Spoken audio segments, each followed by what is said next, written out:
What's going on, guys? Unknown Player here, and today I'll be talking once again about the latest Destiny news straight from Bungie and some of the announcements they've made and things to expect in the coming weeks of the game. So they talked about a lot of things in general, quite a wide range of topics that are all pretty interesting and definitely worth paying attention to. The first thing Bungie announced was a new addition to the Destiny API, which essentially will feature streamers on the creations page. So if you've got a Twitch channel that's linked to your Bungie.net profile, you can then see on this new page that's coming next week, you can browse streamers by activity, which is really cool.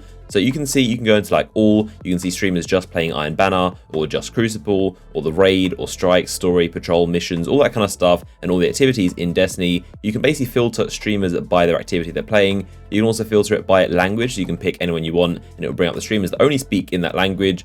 One of the really cool features is that you can see the streamer's actual loadouts as well, because it's officially linked to the Bungie.net profile. So if you're wondering what weapons someone is using, or what perks does it have, how their Night Stalker is set up, you can see all those things, which is actually really clever. And it will save a lot of people asking and typing in chat, asking what is the weapon, what's the role, and what kind of loadout is the streamer actually using. Now, the really crazy part is that there's actually going to be a new emblem available if you stream at Destiny, and it's called a Can't Stop the Signal, and you can see it on screen right now.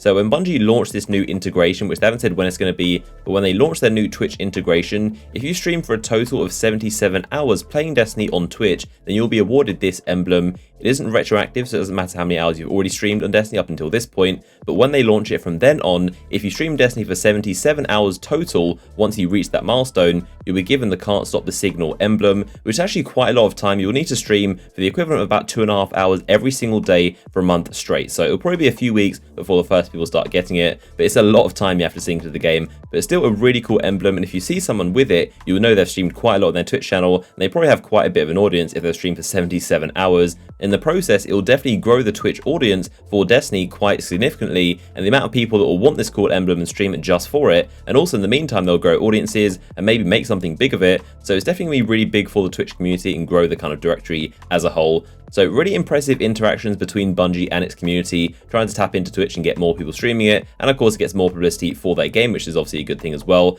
It really makes me wish there was something equivalent for YouTubers like myself, because obviously I don't stream on Twitch, but who knows, maybe later down the line they'll have something with YouTube gaming. But there you go, some pretty cool integrations between Destiny and Twitch if you're a viewer, or if you want to stream it yourself. Definitely some cool things going on over there. So next up, they announced the first Wrath of the Machine ride-along, or raid-long as they're actually calling it. So this is where Bungie streams their Twitch channel. They get designers of aspects of the game to get in and talk about creations of some parts of the game. I think they've done it for every single planet in location so far in Destiny, even the Dreadnought last year. They also did one for the Kingsfall raid, which is I believe the first raid long, but now it's going to be for the Wrath of the Machine raid. So they're going to get Bungie employees who basically design the actual encounters and actual locations and bosses and the weapon drops and the lore of the actual backstory of the raid. They'll be talking about things about why that big orb is there and why it's the entrance to the raid and how it's actually ripped off the top of a colony ship. They'll talk about Vosik and Axis and why they look the way they do with their designs, and probably show some early concept images of what they first looked like in the design process. It's basically a behind the scenes look into the raid. I'm assuming they'll do a ride along as well for the Plagueland soon and do a similar thing, but for now it's going to be the raid along, which is next Wednesday, of course on Bungie's Twitch channel. So the next thing that Bungie talked about quite a lot is the changes to Iron Banner and the loot system, and they basically fully explained what's different about it. So I touched on this briefly in yesterday's video based on a few tweets from Bungie, but now they actually went into proper full detail, which should help anyone confused or wondering about the new Year 3 structure of Iron Banner's loot system. So they said that overall, Iron Banner is designed as a source of reliable loot in addition to a way to butt heads with other Guardians. So they said overall the feedback and structure of the rewards has been positive. We believe we're achieving our goals for the event, and we'll continue to monitor feedback and event participation so we can improve Iron Banner experiences more in the future. So when it comes to the rank system in Iron Banner, they said the current event structure, you'll find there's no longer a need to reach rank 5 on all your characters to unlock all the possible rewards. This is intended to reduce the amount of pressure associated with time commitment. For players that have time to continue playing after unlocking the rank restricted rewards, you'll be able to continue earning rewards by completing bounties and finishing matches, so post-game loot drops. The rate at which you'll gain reputation for Iron Banner was also increased to make unlocking these rank restricted rewards less time consuming. In terms of bounties, they said that previously, players felt pressured to log in every day with all of their characters to pick up daily bounties, whether they're going to complete them that day or not, and they also felt necessary to optimize your bounty completion by stacking daily bounties and waiting until later in the week to actually turn them in or complete them, which I can definitely agree I did myself. I think most of us did. That's basically why they got rid of those daily bounties. And they also said in addition to the guaranteed legendary items earned from each bounty completion, that's the replacement for the rank 5 package, the new reward system quadruples the amount of non-post-game legendary items players can previously acquire. They also won't drop things that are available from Aphrodite, so that helps to increase the variety of loot you can obtain during each Iron Banner.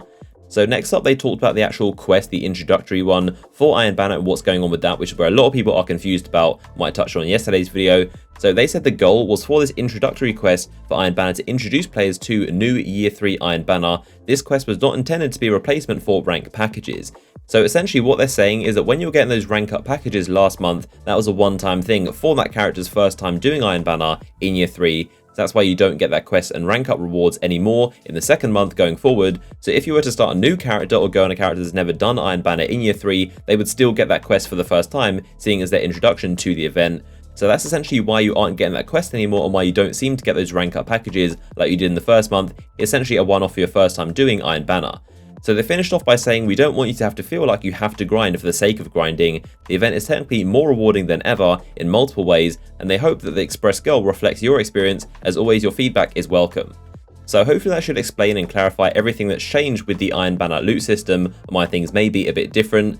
So in terms of future events and content happening and to expect for Destiny, most of it is actually done now. We know that SRL is returning as part of a bigger winter event, including PvE content and apparently new other stuff, most likely in December. And there are also new ornaments that are on the way for Red Death, Thorn, Black Spindle, and The Last Word, which are linked into the winter event somehow and possibly some other event, because there are a few of them. And other than that, that's about it for the PvE content. Mostly is done now that Axis Challenge mode is out, and it's now mainly time to grind up to 400, get your perfect gear with all the right perks. But there you go, that's a look into the calendar and what to expect for Destiny. Of course, any more news and announcements, I'll be sure to keep you guys up to date, so make sure you subscribe, you don't miss out on my videos. Be sure to comment down below your thoughts on the Twitch integration with Bungie, and also the raid long if you're excited for that. But other than that, I hope you guys enjoyed the video, give it a like rating if you did, and I'll see you guys in the next one.